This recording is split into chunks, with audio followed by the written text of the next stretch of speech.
दिनै दुलाराय बर' फरायसा आफादनि मोनसे गेदेरथार मावथांखि बड'फा गोदोरथियारि सोलायनाय मावथांखि बिनिनो मोनसे बाहागो हिसाबै 13 बोसोर बैसो सिंनि हौवासाफोरनि जोलुर बादायलायनाय दिनैनिफ्राय क'क्राझार जिल्ला दुलाराय बर' फरायसा आफादनि बानजायनायजों क'क्राझार महकुमानि सिङाव थानाय थिपकाय गोजौसिन गेजेरारि गेलेग्रा फोथाराव दिनैनिफ्राय जागायदों।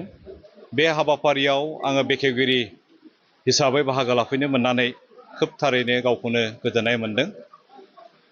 दा बड'फा गोदोरथियारि सोलायनाय मावथांखि बिनि गेजेरजों जे आथिखालाव उन्दै उन्दै जोंनि बर' लाइमोन फरायसाफोरखौ गेलेनाय बिथिङाव मोनसे प्लेटफर्म जगायनानैहाय जोंनि गामि सिंनि गेलेगिरि बिथांमोनखौ बिथांमोननि स्किल टेलेन्ट बेखौहाय दिन्थिफुंनायनि गेजेरजों इयुननि समाव साफा साफा गेलेगिरि हिसाबै जोङो इयुनाव भबिष्यतआव मोनगोनखौ मिजिंथिनानैहाय जोङो बे हाबाफारिखौ बोसोरफ्रोमबो लाबाय थानाय जायो।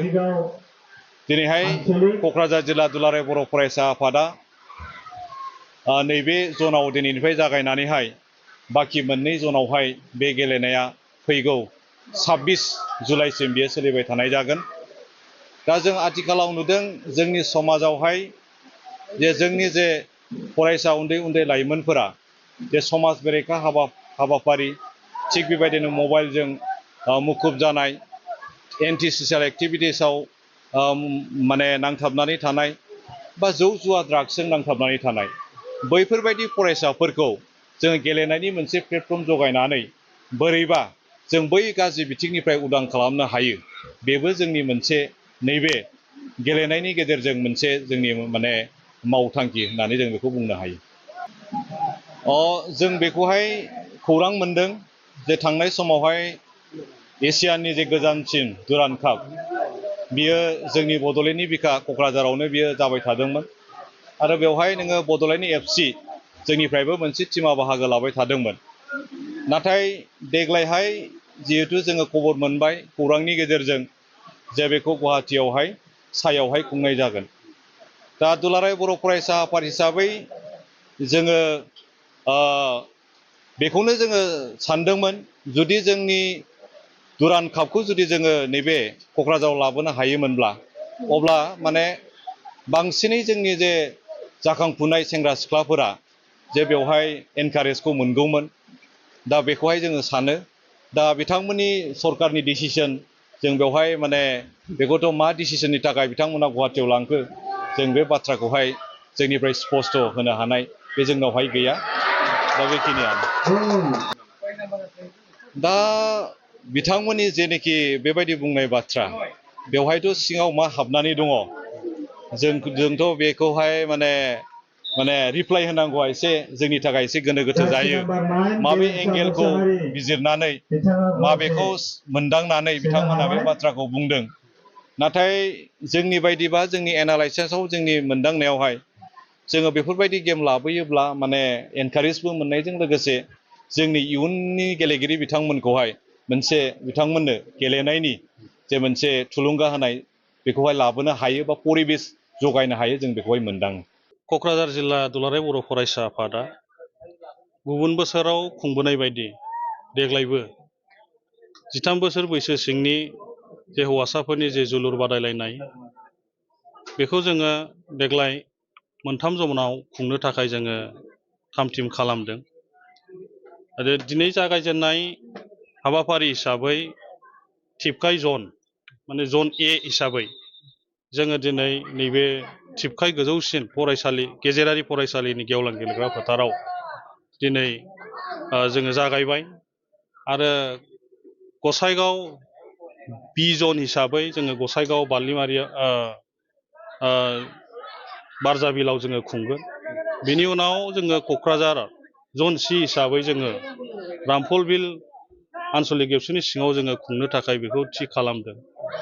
आरो खुंनायनि जाहोना बेनो जे बड'फा गोदोरथियारि सोलायनाय जे मावथांखि बे मावथांखिनि सिङाव जोंहा गुबुन गुबुन हाबाफारिफोर दङ आरो बिनिनो मोनसे हाबाफारि हिसाबै जे जोलुर बादायलायनाय आरो बे जोलुर बादायलायनायखौ जोङो बोसोरफ्रोमबो खुंबोयो आरो दिनै 6थि खेबनि थाखाय जों बेखौ खुंदों।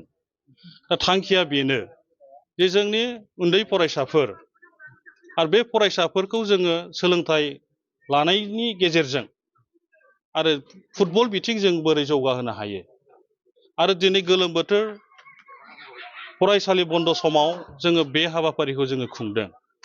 खारना जाबाय जोङो गोबां दिनै जोंनि ओनसोलफ्राव जों जिखिनि नुदों जोंनि फरायसाफ्रा गोबाङानो दिनै गाज्रि निसा लानानै जे ड्राग्स सोबनानै बा दिनै आलादिङायै बन्द'नि समाव गुबुन गुबुन जायगाफ्राव थांलानानै जे फरायनाय फारसे दिनै जोंनि जे फरायसाफोर जोबोद बेबायदिनो जोंनि समाजाव जोङो जिखिनि नुदों जे जोंनि फरायसाफ्रा बेबायदिनो निसा लानानै गाज्रि निसा लानानै गोबां जुरुला जानाय गोबांनि न'खराव गोबां सिन्था जानो गोनां जादों जे जोंनि गोबां फरायसाफ्रा बिदिनो ड्राग्स सोबनानै जे गावनि बेसेन गोसा जिउ आरो बिमा बिफानि समाजनि जिखिनि थांखिफोर बे थांखिफोरखौ दिनै फेलें जानाय गोबां जोङो बेबायदि फरायसाफोरखौ नुदों आरो गोबांनि न'खर जोंनि गोबां समाजफ्रा बेखौ सिन्था जानो नांदों। दा बेनिखायनो जोङो दुलाराय बर' फरायसा आफादा नैबे समाव जोङो जि जोलुर बादायलायनाय हाबाफारिखौ जोङो जोंनि फरायसाफोरखौ लाइमोनफोरखौ फरायनायजों लोगोसेयै जोङो गेलेनाय बिथिंबो जों बोरै जौगाहोनो हायो। दा दिनै जोंहा दुलाराय बर' फरायसा आफादा बड'फा FC मुंनिबो दिनै दुलाराय बर' फरायसा आफादा क्लाब खुलिबाय आरो बिदिनो आइ लिगबो जोङो दिनै गेलेबाय। दा बेनिखायनो दिनै जोंनि गोबां गथ'फ्रा बिदिनो मोजां मोजां गेलेगिरिफोर दङ, नाथाय दिनै जोंनि फरायसाफ्रा गेलेनो थाखाय लामाखौ नागिरनानै मोनाखै आरो लामा दिन्थिनो थाखाय दिनै दुलाराय बर' फरायसा आफादा दिनै बे हाबाफारिखौ खुंबोबाय थानाय जादों। दा बेनिखायनो दिनै जोंनि मोजां मोजां गेलेगिरिफोरखौ थुलुंगा होनाय आरो जोङो समाजाव बा जोंनि बर' हारिखौ सिनायथि होनो थाखाय बुहुमाव जों गेलेनायनि गेजेरजोंबो बे थांखिफोरखौ लानानैनो जोङो दिनै जोंनि लाइमोनफोरखौ लानानै दिनै बे हाबाफारिखौ जों खुंबोबाय थादों। दा बेनिखायनो जोङो दिनै जायफोर दुलाराय बर' फरायसा आफाद बा क'क्राझार जिल्लाखौ बे हाबाफारिफोरखौ खुंनो थाखाय दिनै जोंखौ मदद खालामदों। बे हाबाफारिखौ खुंनो थाखाय जोंनो बिराद गोबां रांनिबो प्रयजन दङ आरो बेनिखायनो जायफोर जोंखौ दिनै राङारिबो अनसुंथाइ होबाय बिथांमोनखौ जोङो क'क्राझार जिल्ला एबसुनिफ्राय जोङो रोजा रोजा साबायखर बावहरदों। मानोना जोंखौ जेब्लायबो नाहरनांगोन आरो जायफोर सहाय खालामनो हानाय मानसिफोर जायफोर दङ जोंनि गेजेराव मेगन गुनुफोर बिथांमोनहा जेब्लायबो जोंनि लाइमोनफोरखौ जोंनि समाजखौ जौगाहोनांगौनि थाखाय दिनै दुलाराय बर' फरायसा आफादखौ जेरैबायदि सहाय खालामबाय थादों आरो बेबायदिनो सहाय खालामलांबाय थानांगोन। अब्लासो बर' हारि हिसाबै जोङो बुहुमाव सिनायथि मोनगोन, जोङो जौगागोन। जों जि थासारिफोरखौ लानानै दिनै गिखांनाय फैदों जे ड्राग्सनि जेनोखि दिनै बाहायनाय बे थासारिफ्रा जोंनि ओनसोलफ्राव बारानिफ्राय बारा जादों, बेखौ बोरै बन्द' खालामनो?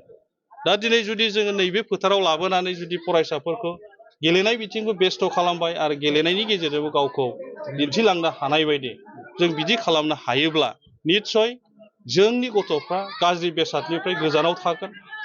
जोंनि गथ'फ्रा बिमा बिफाया साननाय बायदि जोंनि गथ'फ्रा साक्सेस खालामनो हागोन। दा बेनिखायनो जोंनि फोरोंगिरि समाज, जोंनि समाजनि माहारियारि आफादनि दैदेनगिरिफोर जोङो जेब्लायबो जोङो जोंनि फरायसाफोरखौ मोजां लामाजों दिन्थिलांनांगौनि थाखाय जों बयबो खामानि मावनांगोन। दा बेनिखायनो आं क'क्राझार जिल्ला एबसुनिफ्राय दिनै नोंथांमोननि चेनेलनि गेजेरजों बेखिनि बाथ्राखौ आङो खावलायदों। हयथ' गथ'फोरनो गेलेनो थाखाय गोबां बेसाद नांगौ, बेवहाय गाननाय जोमनायनि जिखिनि बुटनिफ्राय लानानै ड्रेसनिफ्राय लानानै बेबायदि जोंनि गोनांथि दङ। मानोना गोबां न'खरा बेबायदि जेरै गाननांगौ जोमनांगौनि गेलेनांगौनि थाखाय जेनिखि मेटेरियेल्सफोर नांगौ बेखौ होनो थाखाय गोबां न'खरा हाया। दा बेखायनो मोजां मोजां गथ'फोरखौ नायनानै जोंनि जायफोर एसे अनसुंथाइ होनो हायो, जायफोर सहाय खालामनो हायो, बे बिथांमोनहा जोंनि गाव गावनि ओनसोलनि फरायसाफोरखौ सहाय खालामनो हाथारनांगोन। अब्लानो जोंनि समाजाव खुनु बेबायदि गाज्रि जानाय नङा होननानै आङो सानो। दा बेखायनो जोङो जेब्लायबो खावलायबोबाय थादों दुलाराय बर' फरायसा आफादनिफ्राय जोंनि फरायसाफ्रा थिग जायोब्लासो जोंनि समाजा थिग जागोन आरो बेनो इयुनाव दिन्थिलांगोन। दा बेखायनो आङो क'क्राझार जिल्ला एबसुनिफ्राय बेखिनिखौ आङो खावलायदों। दिनैनिफ्राय जोङो जागायबाय पर्बजरायाव आरो बेयाव जोङो गसाइगाव साब डिभिजन आरो पर्बजरा साब डिभिजननि सेमि फाइनालखौ जोङो बेवहाय 17 तारिखआव जोङो खुंगोन बे फोथारावनो आरो जोङो गसाइगाव साब डिभिजनखौ जोङो 15 तारिखआव आराम्भ खालामगोन। बिनि उननिफ्राय क'क्राझार जन सिखौ जोङो 19 तारिख फैगोन 19 तारिखनिफ्राय जोङो रामफलबिलाव खुंनो थाखाय थि खालामदों। दा बेनिखायनो जोंनि गथ'फोरखौ फरायसाफोरखौ थुलुंगा होनो थाखाय जोंनि ओनसोलनि दैदेनगिरिफोर, जोंनि समाजनि माहारियारि आफादनि दैदेनगिरिफोर, फोरोंगिरि समाज जों बयखौबो हांख्रायदों मोनफ्रोमबो जनाव फरायसाफोरखौ गेलेगिरिफोरखौ थुलुंगा होनांगौनि थाखाय जों बयबो बे होखानाय थावनियाव बयखौबो बाहागो लानो थाखाय जोङो बे समाव जिल्ला एबसुनिफ्राय जोङो बेखिनिखौ खावलायदों। गोजोन